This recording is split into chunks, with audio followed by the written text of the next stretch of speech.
സുഹൃത്തുക്കളെ നമസ്കാരം. മറ്റൊരു കുഞ്ഞ് വീഡിയോയിലേക്ക് സ്വാഗതം. ഇന്ന് തമിഴ് പുതുവർഷാരംഭം.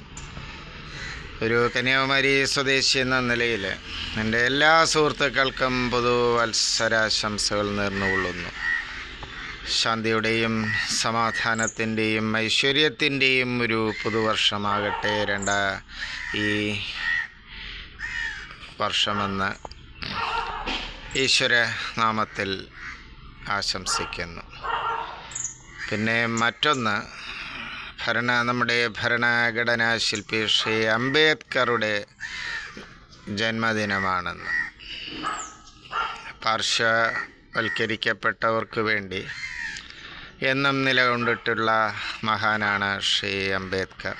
നമ്മുടെ ഭരണഘടനാ ശില്പിയുമാണ് ശ്രീ അംബേദ്കർ.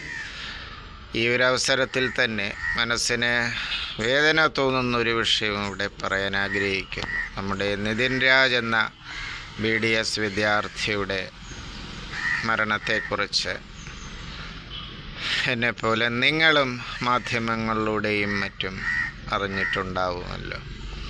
അപ്പോൾ ഉത്തരേന്ത്യയിലാണെങ്കിൽ സമാധാനിക്കാം. ഇത് എല്ലാ മേഖലയിലും പുരോഗമനം വിളമ്പുന്ന നമ്മുടെ കേരളത്തിലാണ് ഈ സംഭവം നടന്നതെന്നത് കൂടുതൽ വേദനയും ആശ്ചര്യവും നൽകുന്നു. പൂക്കോട് വെറ്റിനറി കോളേജിലെ വിഷയവും നമ്മളാരും മറന്നിട്ടില്ല. എങ്ങോട്ടാണ് നമ്മുടെ പുരോഗമന ചിന്തയുടെ അല്ലെങ്കിൽ ആധുനിക മനുഷ്യൻ്റെ പോക്ക് എന്ന് മനസ്സിലാകുന്നില്ല.